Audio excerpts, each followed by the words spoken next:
everyone, it's Julie here. So I'm going to do a demo. Everybody's been asking me to do one.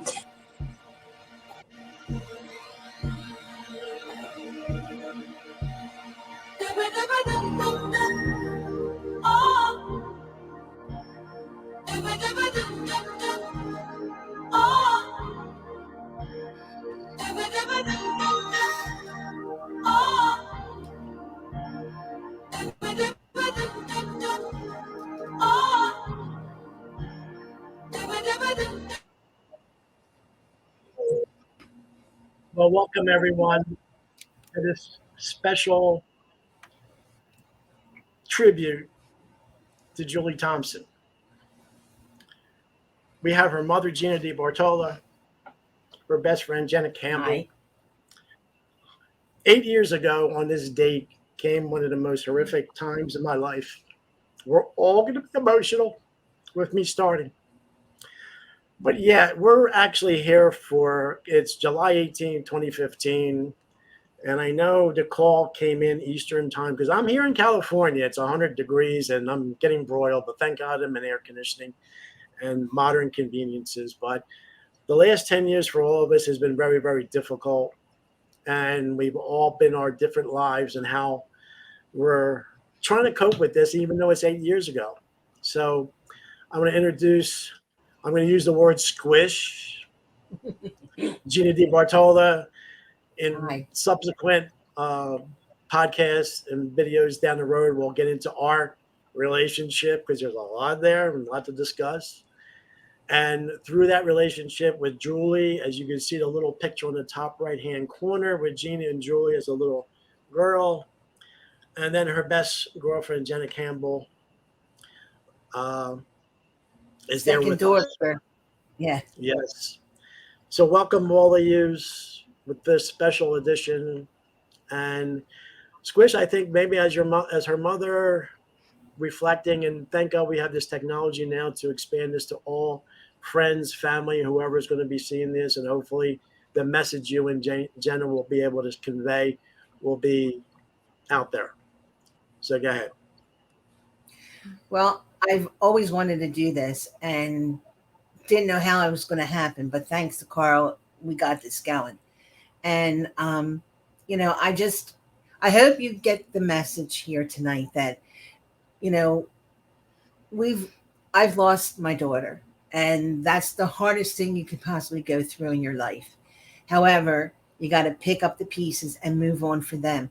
I'm living for my daughter today. She's with me every day. Just because she died doesn't mean she's not with me or that the love changed or that the bond changed. Everything, we still have the bond that we had when she was here. And I feel stronger some days, even more so, because I feel her wrap her arms around me and hug me. She saved me my life in the bathroom when I fell. Like, there's so many things I could go on and on about that. She was there. And it was the only way that I can make sense of it is that she saved my life, or that she was there to support me and help me get through something. So I'm very grateful that I have that connection with her. I'm highly spiritual.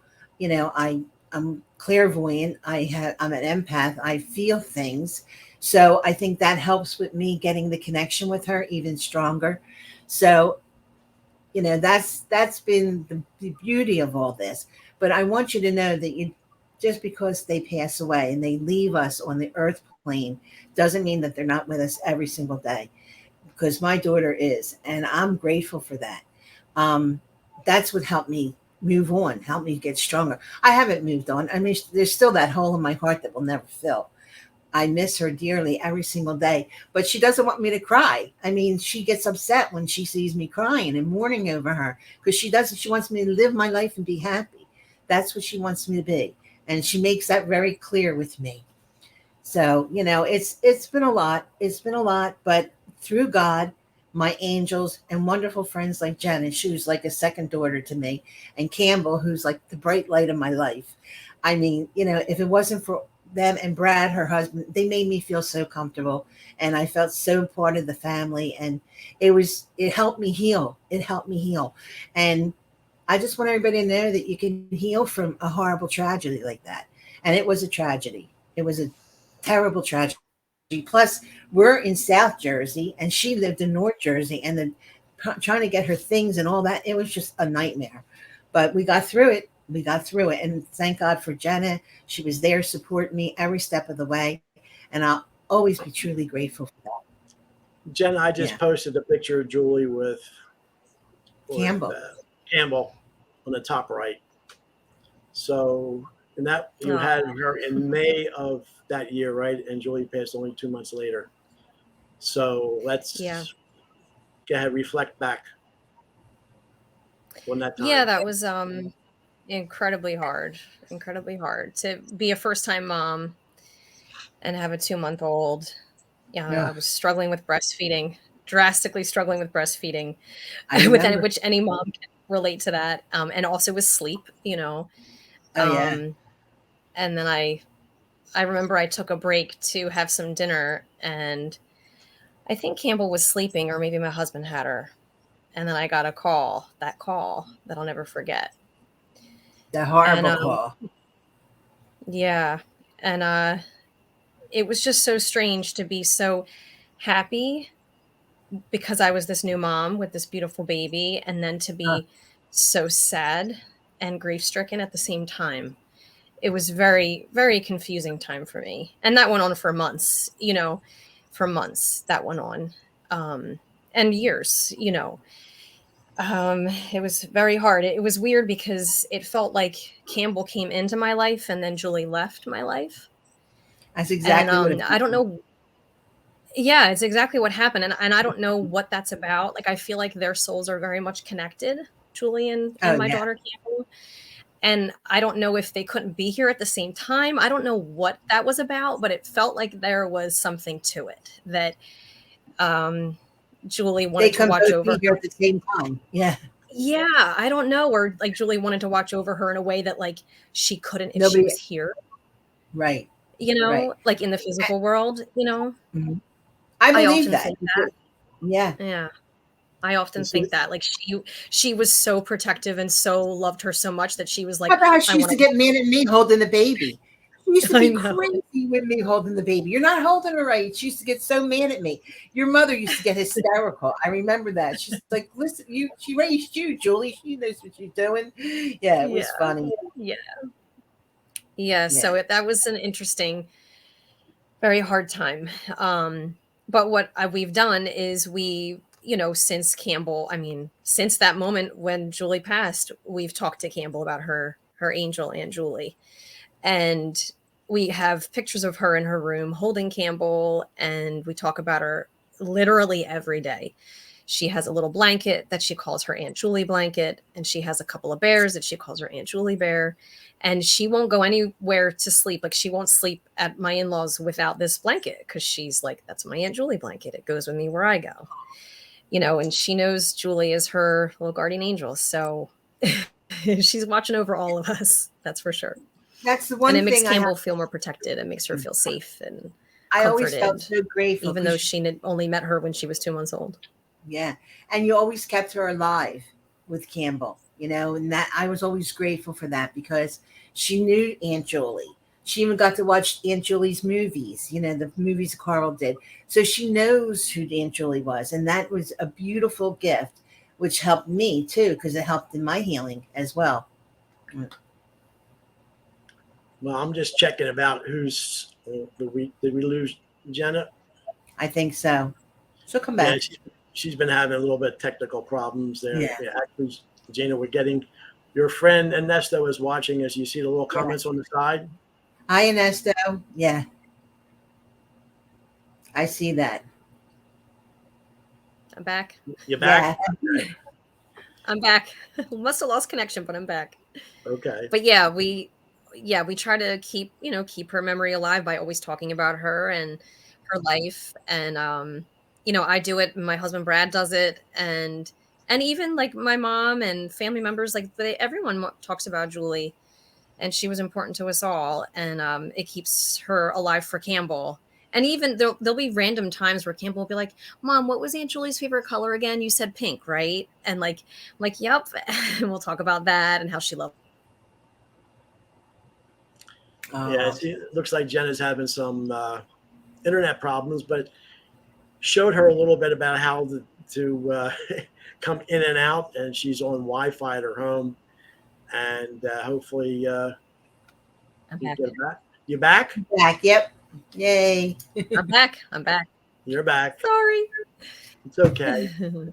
Well, yeah, as you can see, the little picture I put up, she has a pink shirt on her blouse, and the other one has a pink background. Let's just show that one of you at her 30th All of birthday. her girlfriends. All the girls. That was her what birthday? 30th birthday? 30th. Yeah, when Yeah. you were in Voorhees. Happy time. So, yeah, I think this reflexive, I think us able to express our time and show who Julie really was in the beginning as a child. And, I want to, to get out there. And I think we could just show a little bit of this clip here. Okay. And I'll start with.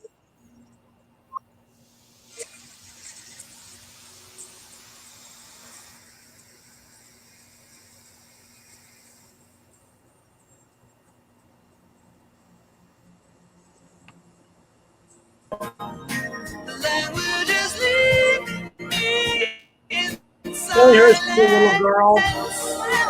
Well, the famous. I rented a horse for her birthday. I need to be a horse. Same Jenny.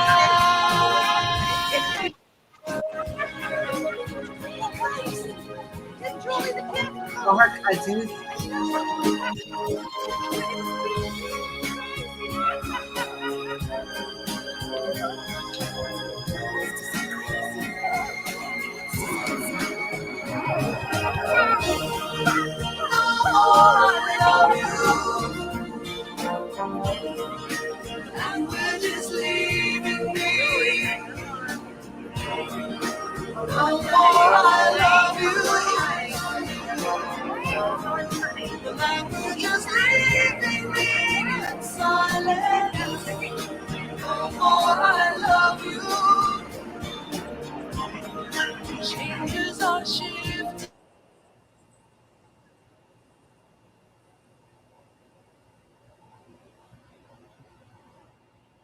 Well, it seems like Jen is still trying to find her way back. But I showed that. No, video. I'm here. I'm just trying to find a better connection. Good to hear from you, Jen. I'm here. I'm just trying to find a better connection. Hold on. So that way I'm not in and out all the time. Okay. Carl, your friend sent a message. Did you see that? I know. Okay. Yeah. Nice. I know. Okay, let's see how this does. I'm right next to the router now. Where are you now, Jen? Now I'm in my living room, which is a hot spot where my daughter and husband are. But this is where you're going to get a solid. Are they also watching as we're doing this? I'm sure they are. will be in a moment. Okay. Let's Campbell say hi. Campbell, do you want to say hi real quick to Aunt Gina? Come around to behind. How you feeling, sweetie? Practicing to make the Eagles. Good. How you feeling? Better? Yeah. So this is 8-year-old Campbell. Hi, Jenna. And I have the picture of Julie with you at 2 months. Hello, Jen. Hello, Campbell. I haven't seen you in a while. This is a tribute for Aunt Julie's life. So we're talking about Aunt Julie's life. So actually, I was playing the video was showing Julie as at her 7th birthday party with the horse that the pony, excuse me. Pony, I rented, yeah.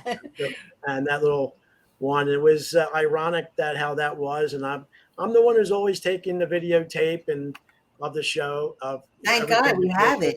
We had it. Yeah, and I spent miraculous amount of time to go through all the tapes and everything. And I'm going to go through another one where I think that I wasn't at this 16th birthday party, but it shows a transition in 10 years when she was, 6, when she was at one of these other ones, and then to 16. So I'm going to play that. Hold on one second. Technically, let's see, play this.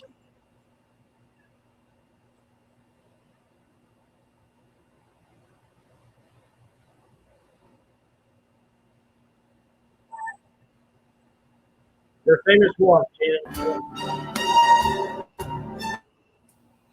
You had to put that one on.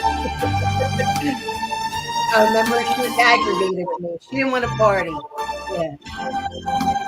And there's her dad.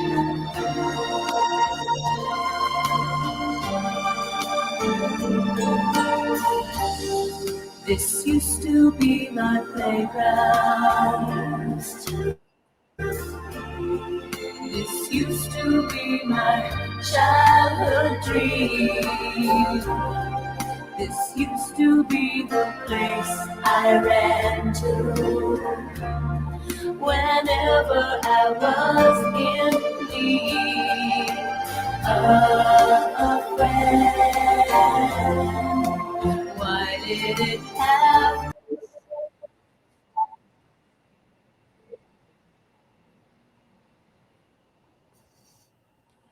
Yeah, it's just a little bit of.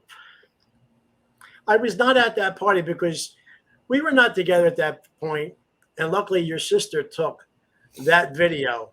Oh, right. But Janet, talk a little bit how energetic she was and so much into the arts, and just seeing when she was dancing, because obviously she had singing lessons, dancing lessons, and so she was getting into the groove, but she had her own way about her.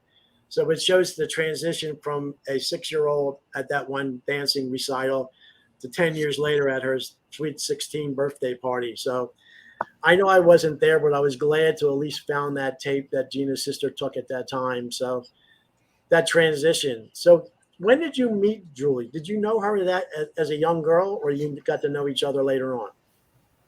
I met her when I was about, I would say about 12. That sounds right. Yeah. Yeah. I was best friends with Audrey Gamble, who lived down the street from Julie. And so I was friends with Audrey first, and then Audrey introduced me to Julie, and they lived on the same block. And we made friends through Audrey. And then not long after that, just a few weeks, Julie was having a birthday party. And I think it was for her 12th birthday party.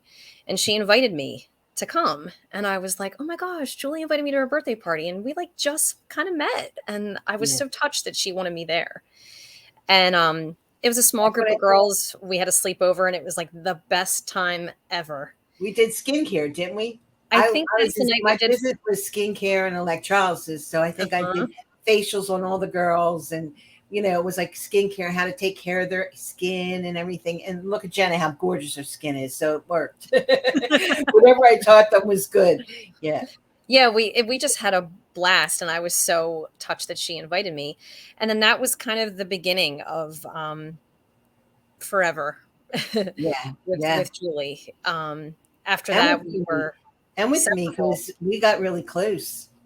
Yes. Yeah. You were like a second mom to me. I was at your house constantly. I would spend weekends. The only way I could get Julie to clean her room was as I redecorated it. So Jenna would come over and stay for the week, and we would redecorate, go out shopping, buy everything new for her, her bedroom. So we would fix it all up. Jenna would maybe paint things, and Julie loved it. How long would she keep it clean, Jenna? Like a week? Oh, maybe? Yeah, maybe a week. Maybe a week. We were lucky. Yeah. Yeah. There you go, Campbell. Oh, that's Campbell. I think that might be Grace. Or no, that might be Zoe. Wasn't the Natasha's kid? I think that might be Zoe, Natasha's oldest. Yeah. That's not Campbell. No. So all of Julie's friends had girls, baby girls. So there's a lot of baby girls that Julie's holding and kissing. Okay. Sorry about that. No, that's okay. That's okay. It's great to show how much she loved babies and loved all of our children, and showered them with presents and just loved everyone in her life. But yeah, so I met Julie when I was around 12, and she invited me to her party. And then after that, we were just inseparable, always together. And Audrey was with us all the time too. The three of us were always often together. Always at Gina's house. And again, Gina was like a second mom. I'd spend weekends, days, weeks there. I wouldn't even go home for days at a time. And I got upset one day. I said, is your mom okay with this? Does she think you ran away? I'm like if Carol, your mom was okay because she knew I took good care of her. If Carol Julie's watching this, she'll see that her granddaughter there was with Michelle's daughter. Mhm. Yeah. That Is picture. Carol watching? I don't know. We don't know. I'm sure down eventually they will, but the word will get out. But I'm just going through as you guys are talking to use the screenshots from the video rather than that. So, but yeah, go ahead, continue, guys. You're doing good. Yeah. Yeah, I mean, she loved children too. I mean, Yeah. she loved the theater. She was heavily involved in the theater all through, her childhood, adolescence, high school, in all the musicals and productions, and like all these Outside baby pictures. productions. Yeah. She loved the children. She nannied. She babysat. Yeah. Like she just loved She children, went loved the to arts. where did she go? To Netherlands The and stayed in Netherlands. a house for what? 3 months? 4 months? Yeah, yeah. She spent And the she summer watched with her the children. family. Yeah. Yeah. I know. I often wish that we knew who they were so that we could reach out to them I and let know. them know about Julie. Although maybe it's better not to, but They would have um, been devastated because she really loved them. yeah, she Here's a did. picture from when Anthony was born in December of '91, and we made this trek out. Julie was out there with your mother, Gina, and then we came a couple of days later, and that's just on the porch, and that's actually December in Dana Point. And Jenna, I have to say, being out here, I've been there a couple of times, and when I walk around that marina, it's not eerie, but it's Julie and actually Angela's Gina's sister, who has passed a long time ago. Their presence is still there. I feel it, and I think they pushed and helped to get this new medium, to get this message out to all of us, Yeah. and it's kind of cool. So as you guys are talking, I'm coming up with these clips. So continue either one. Okay. Yeah, I mean, Yeah. she was Continue, Jen. such an energetic, vivacious person. Her as a child, even though I didn't know her till she was 12. I mean, I can tell by the videos and the photographs, right, Gina, that she was incredibly energetic, Oh yeah. and Everybody knew her from her smile and but the one thing that was funny that I never understood because she had such a gorgeous singing voice that if I would say, Julie, why don't you get up and sing for everybody? She would never want to do that. Like she was very shy about that. And I used to get so mad, you have a gorgeous voice, sing. And she didn't want to do it. So I never pushed. I said, okay, let it be, she Well, got more yeah, confidence as she got older, I think. Yeah, she had a lot of confidence. Here's a Yeah, picture she of got the all the three of us. Someone graciously took of us. This is December of '91 in Dana Point Harbor. And it was December, and obviously Julie had shorts on, but it was just, like I said, that's why I walked around the last couple of times, and it was just eerie to the point of having all the memories there. They're very, very difficult. But yeah, I'm glad I'm able to learn this new medium and just show these still shots from the videos. So not the end. Keep going, guys. We're good. Mhm. Got another 20 minutes.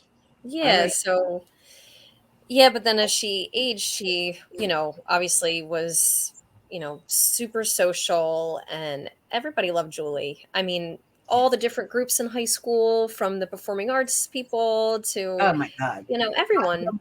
The letters I got and the people that called me and contacted me after she passed were just like, she just did so much for me. She helped me so much. Julie was truly an angel on earth. I mean, she saved people's lives. Even though she, took a little turn and she was doing negative things, she was still positive in the negative lifestyle. She still helped people. A lot of people came to me and couldn't believe Yeah. how much she helped them. I mean, I was overwhelmed. And I was like, my daughter was an angel. My daughter was actually an angel. Yeah, so beautiful. That's Yeah. yeah. That's a Yeah, classic. even though she went down an unfortunate road during that time, she was always still looking for ways to help people during that time. Oh, always, always.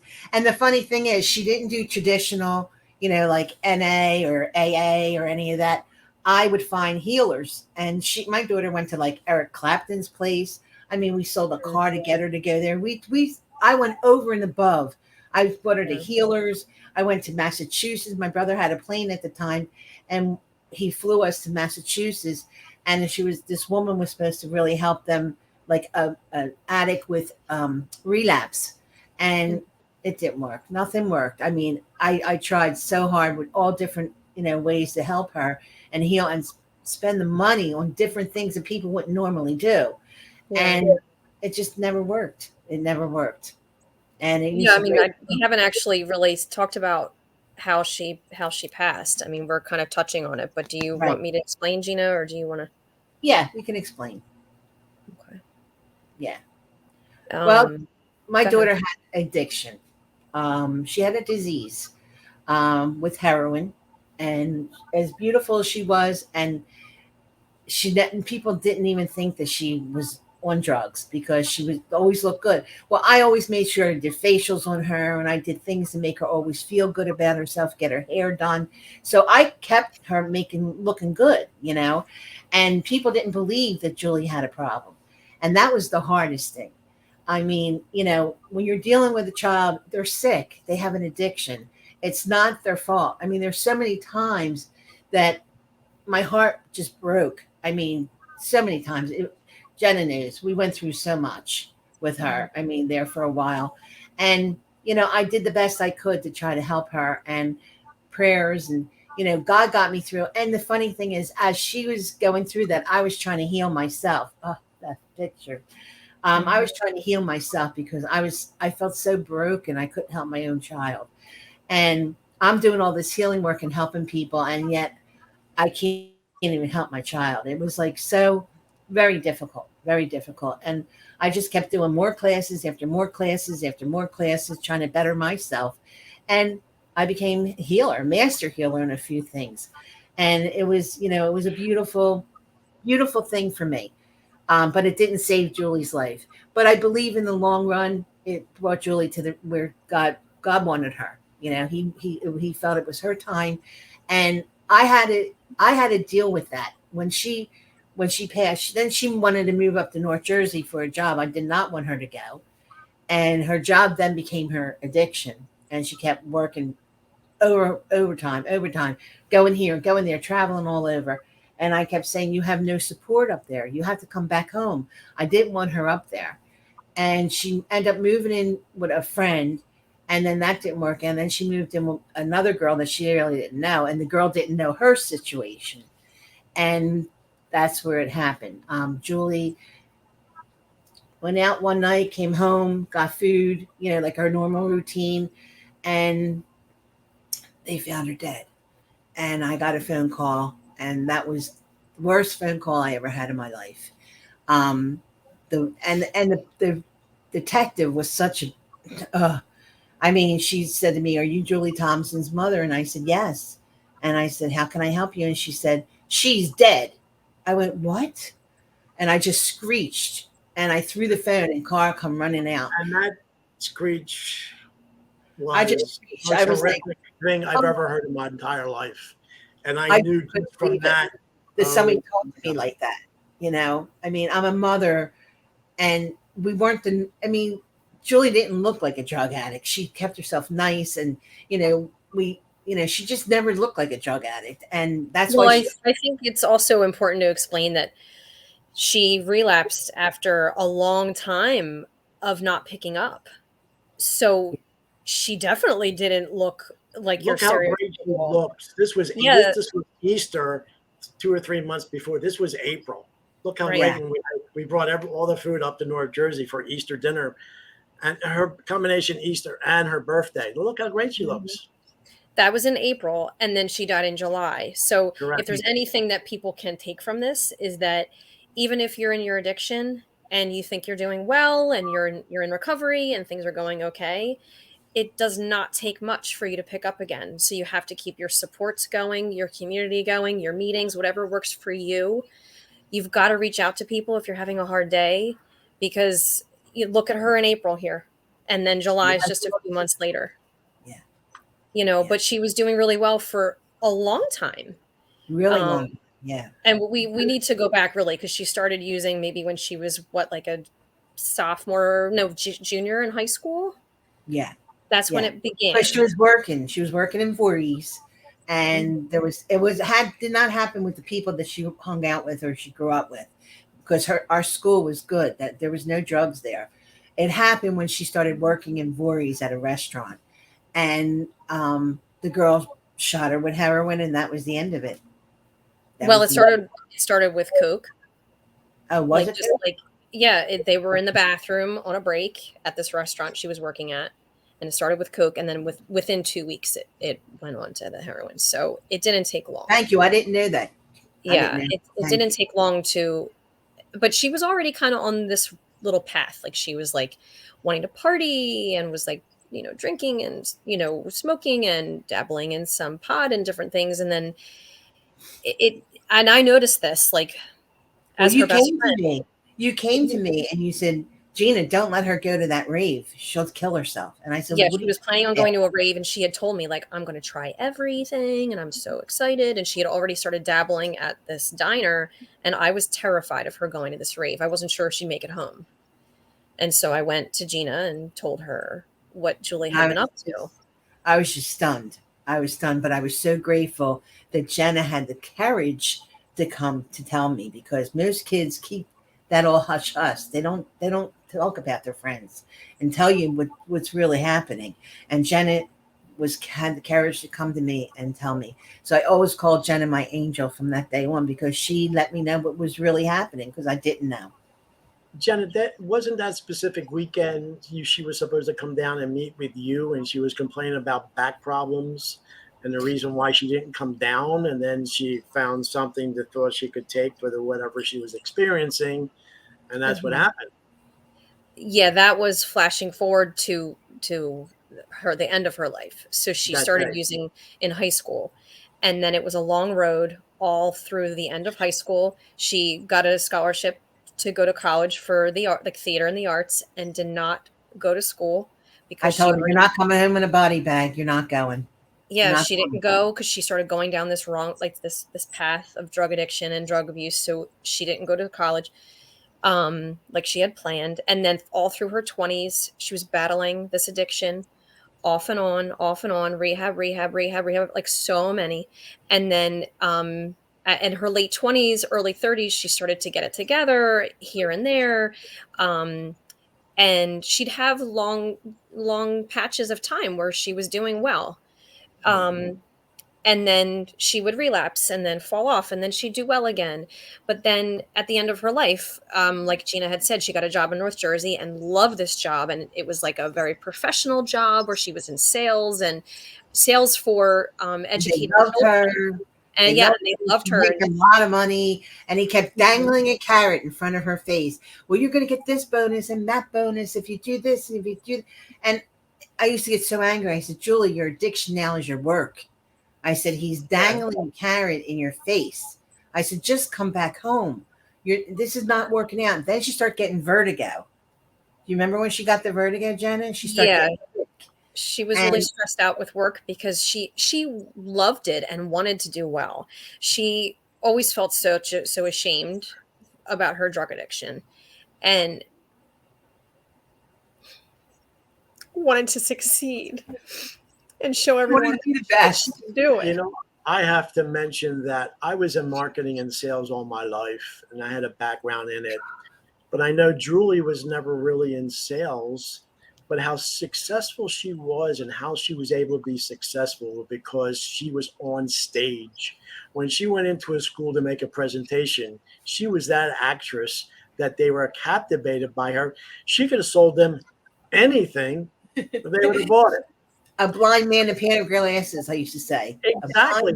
That's where I was so amazed. I did have some, conversations with her about it. And I mentioned to her, she says, yeah. I said, Julie, when you walk in that door and make that presentation, there's the actress coming through. So you could have had anything to sell them, which you did. And it was an amazing, but I have to do one little captive story towards the end that she was in North Jersey. She was not great with directions. So she would text me the night before she had to go somewhere, and I would give her the directions to text. But about one little thing about different generations, and she was in North Jersey. I said, well, just check the radio for the traffic about, the Parkway, getting up to Northern New York or whatever. And I just put on, 1010 wins. It's like the KYW of New York on AM. She texts back, what's AM? So, it's like, okay, so little vignettes like that. And I was happy to do there. And I would say, how did you make it? Oh, yeah, your directions were great and whatever. And, we were getting back close again because I know, Jenna, you went with her somewhere. I think it was 70 for the year before. You went to Yankee Stadium to see, oh God, who was it? The British guy. What's the heck's his name? Oh, Joel Osteen. Joe. Joel Osteen. Osteen. Yeah. Right. So I took her because I was Wow. doing executive car service at that time and she needed a ride to 30th Street Station. I said, yeah, of course I'll take you. Don't worry about it. You don't need Uber or whatever. I took her. We had a nice conversation before that and she was going up. She was very excited about that. So it's sad that, I don't have any other kids or whatever. And Julie was getting closer again. Because I remember being her one of her assistant coaches on her softball team. Yeah. And now she used to play with me about whatever. And Gina could remember that I was always kind of staunch at the dinner table and blah, blah, blah, and blah, blah, blah. And she used to love to break my chop. She kind of break me down. Yeah. And then certain times it's like, and then I finally would have to do and then we all had a burping contest at the dinner table. And it kind of broke me. It's like, okay, Joel, you win. And so it's just how you get kind of, get to know each other. And obviously she had her own father. I was her stepfather. And there was little battles saying, you're not my dad. I said, you're not my daughter. And back and forth. But then later in life, as she became an adult, she would confide in me. She said, Carl, I thought you were an asshole. Yeah. I thought you were this and you thought you were that. Blah, blah, blah, blah, blah. But then as I got older, found out the way life really was, I want to thank you. That yes, you never varied. You were a father. You didn't want to be my friend. You were not my father, my biological father, but my stepfather. And that's, if anything coming out of this heartens my heart. No, I was some kind of a good influence on her, even though it wasn't consecutive years, but the times that she did reach out, I was always there for her. And I remember 1 or 2 years when she reached 18th birthday, and I sent her a birthday card with some money in it. And Gina, you even thanked me and she thanked me. So it's amazing how people's paths go and going through past relationships. But those little vignettes about myself and my personal relationship with her and being her softball coach, not the main coach, but I think the one time she really bonded with me. I don't know, Jen, if you were on the team when she was playing softball, and she was pretty darn good. And there was just one game that, all the girls had to play at least one inning. And we're getting to the fourth and the fifth. And it's like, oh, Julie's not in yet. And I go to the coach, oh, when's Julie going to go in? He goes, well, she can sit out for this one. And I immediately went, hey, Jewel, get your equipment, get your bag, let's go. He goes, what are you doing? What are you counting? Wait, is she going to play? She's not playing. What are we wasting our time for? The rules have to be that she has to play at least one inning. And she realized that I didn't back down. And he goes, okay, Jewel, you go in. And I think then she kind of realized I was for her. We bonded even with that. So, all these little vignettes, and obviously I'm the male role model. And I don't want to get into the other role model. Gina would talk about that. Jenna would talk about it. I don't think that's my call, but I think I was hopefully, and I know when she's around me, I hear the theme song for these two videos, Annie Lennox, No More I Love Yous, and then Madonna's song. So go ahead, guys. Let me try to find some more pictures to put up. Okay. Oh yeah, I think we were just talking about her with work towards the end of her life. So she was so driven to succeed because she was so ashamed of what she had done in her late teenage years and through her 20s. So she worked so hard at that job. And then it started to affect her. She got vertigo. She had hurt her back in an unfortunate incident. And that incident also involved a lot of trauma. She had a really traumatic incident happen to her. And I think that was the end. It was. She had a really traumatic experience happen to her about 6 months before she died. Oh, that's me and Julie, her 21st birthday, outside a limo. God, I look so We went to different the now. casino. Yeah. I'll never forget that. I'll never forget it either. I So took my much fun. mother because she insisted she wanted to go, and what a nightmare! Yeah, that was. that was a Yeah, mess. you don't have to go into detail. I know what Yeah, happened. no. We don't have to go into detail. But So I think anyway, that's a classic. It shows the confidence and the you could see through Julie's eyes and her whole demeanor that, and at that time of the world, at that time of her, she was on the top of the world. You know. Yeah, yeah. Go ahead, Jen. yeah. Sorry to she interrupt. was- No, that's okay. So yeah, so she had a really unfortunate incident happen maybe about 6 months or so before she died, and it was very traumatic for her. And at the time, she was doing really well, but I fully believe and just know with every ounce of my being that And that I trauma, agree. that it was very hard for her to endure and process and cope with. So another lesson out Get there for over it anyone who's and get listening who over it. has an addiction problem, like if you are in your addiction, and you go through something really hard, that's when you need to lean on your people more, Exactly. because Not run away from them. and not run away from them, because That support system. yeah, get your support system in check when things come up that are challenging when you're in your recovery, because it only takes one thing hard sometimes to have you go back. Yeah. And that's what happened. I think for months she tried to cope with it and didn't cope with it well enough. And then one night, I think her trauma just got so bad that she didn't know where else to turn and turned back to an old habit. And that one night, I mean, she literally went out one night and picked up and brought And the bags home and OD'd. and the same detective, not to interrupt you, but the same detective that was nasty to me and told me she was dead, and she ended up being really nice to me after she realized that she was wrong. And she said, I called her and I said, I have to ask you a question. When you found my daughter's body, what did you find? She says, I found 2 bags of heroin and 2 needles. One was dirty and one was clean. I said, you mean to tell me my daughter died from 1 bag of heroin? And she said, yes. I said, get that bastard. And he was a young kid. He wasn't even a grown up. He was like a child, maybe 8, 9, 10 years old. I said, get that bastard, is what I said to her. Yeah. So, I think it just, it was her way of coping from the past that she had gone to, unfortunately. And I often think to myself, God, why didn't she just call me? She also had a lot of back pain going on at the time, and I think was just like in pain, physically and emotionally, and thought, Vertigo. She didn't have the vertigo too. She wasn't doing good. She wasn't feeling well. yeah, she And I was think in physical and emotional pain, and she turned to that, unfortunately, after years of not picking up, years. Yeah, years. So, she was doing so well. Yeah, and the drugs have changed over all that time, and then your body's not used to it. So Right. if there's anything that anyone can learn from this, it's that over years your body changes and can't do what it used to, and things change. They're laced with stuff, and that's Yeah. what happened. Yeah. And It was then, only a little bag and it killed her. yeah, so you think, oh, just this one time, it'll be fine. I just have to ease the pain. Nope. No. The dinner she picked up sat uneaten. We saw it the next day. Yeah.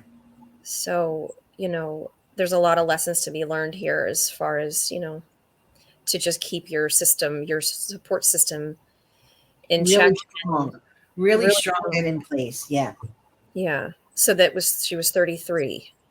Yeah. Because the priest said to me, you and the Blessed Mother have something in common. And I was like puzzled. I said, like what? And he goes, you both lost your children at 33. And I was like, oh my God. But in that statement gave me some kind of comfort. I had some kind of comfort with that, knowing that me and the Blessed Mother had something in common. And I know in some kind of weird way that it gave me hope. It gave not hope, but it gave me strength. Yeah. Have you talked to him lately? No, well, he had just had a birthday. So I did send him. Yeah. Can you believe it's been 7 years since we went there for that July 4th, the year after Julie passed? I'm telling you, I had so much love and support around me from my friends and family. And it was just amazing how people just opened their hearts to me after losing Julie. It helped me go, but especially Jenna, because Jenna was always constantly there with me and Campbell. And that made me so grateful every day. And it helped give me hope. It helped give me hope to move on. Everybody says to me, I don't know how you make it every day. If I lost my daughter, I'd be in bed. I wouldn't get up. You have to move on. I move on for Julie. I am living for Julie now because that's the most important thing. She wants me to be happy. She wants me to have a life. She wants me to, be happy. And she's with me. And I know she's with me because I've experienced that. So just because somebody dies doesn't mean that their love dies or the bond dies or anything that you had with them dies. It's always there, always there. Squish, how did I say when you first asked me questions that day? How am I going to get through this?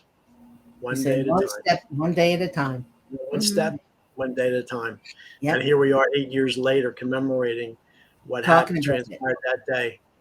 And look, I don't wish, obviously, I'm sure maybe fentanyl was out there in the market at that time, but people are horrendous going through this daily with fentanyl, which just all it is just a few grams of it, just a little dusting of it could kill someone. So I can't imagine what other people are going through in this present time. And, you found out, not that I'm a big fan of him anymore, but Robert De Niro's grandson died of that. And everybody you said, in these, is all fentanyl. So it's a scourge. And, I grew up when we heard the war on drugs and all that, but obviously there's no war on drugs. There's too much money in it. And maybe another episode we'll get into why it's still there and prevalent, but this is not the forum today for that. We're just here to commemorate Julie's life And to give her a tribute because best. you know what? Julie was a wonderful, wonderful girl and she was an angel and she'll always be my angel. She has saved my life since she's been gone. I've had experiences where I know she was there and I know she saved my life. And I'm grateful for that every day. I'm grateful that I can say that I connect with my daughter. I can feel her presence. I can feel her giving me a hug, kissing me goodnight, being there for me, even though she's not physically here. Well, yeah, I know we're at the almost 50-minute up. Jenna, will you be interested in maybe when Audra gets back from overseas and maybe do a second one? Because obviously we can't do her, in just 1 hour. And I'm sure, Gina, you and I are going to have many countless times and be able to talk about Julie and, maybe go into a little bit more detail. But I think to have this first particular one, especially on the anniversary of her passing, 8 years later, I think with this technology, I think we were blessed with this. And hopefully, people will see it and resonate and get back to you, Gina and Jenna, about talking more about it. And I really wanted to do this because I wanted people to hear me talk about it. And I wanted people to know that, when you die, you don't go, you don't leave, you just go to another dimension. And yeah, it's a shame your video is just breaking up a little bit. You're good now, Gene. So, okay. But yeah, continue. Yeah, we can still connect with our people who passed on. And I'm just grateful that I can do that. And I'm grateful that I studied enough that I can learn how to do certain things and I can figure things out. And I just know that, I'm blessed. I'm blessed and I'm very grateful. And you got to count on God. You got to count on God to help get you through the tough times because God and my angels carried me through. And also Jenna and Campbell, it was always there for me.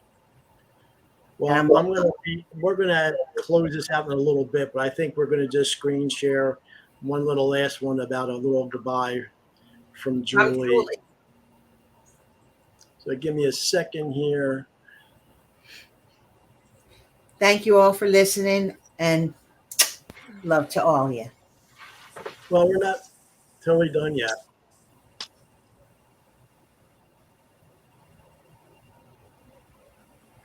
I wanna love you from the daylight.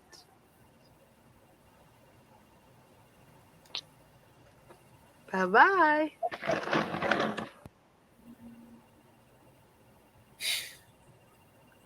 Any final words, guys? Thank you for watching.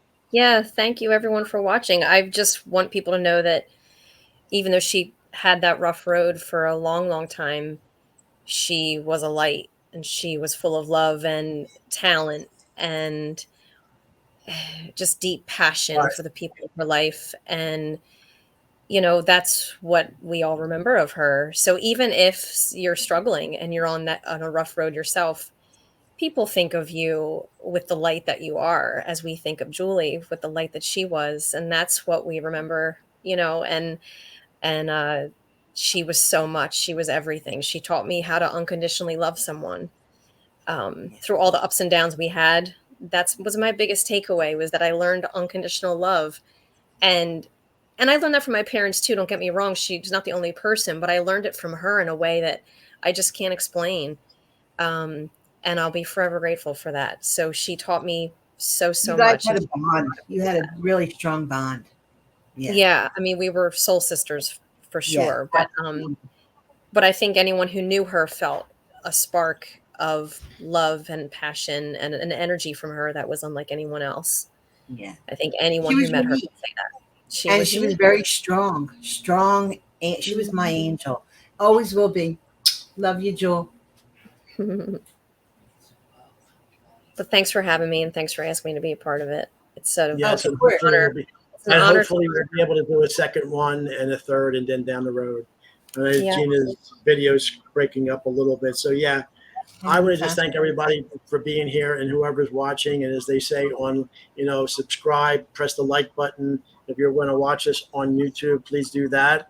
And we'll be back for another one sometime soon, and we'll let everyone know. So thank you all for being here. I don't think I have a music queued up this next time. I will to end this, but I think with Julie saying goodbye to us was great enough. Thank you all, and we'll see you next time. Bye-bye. Bye.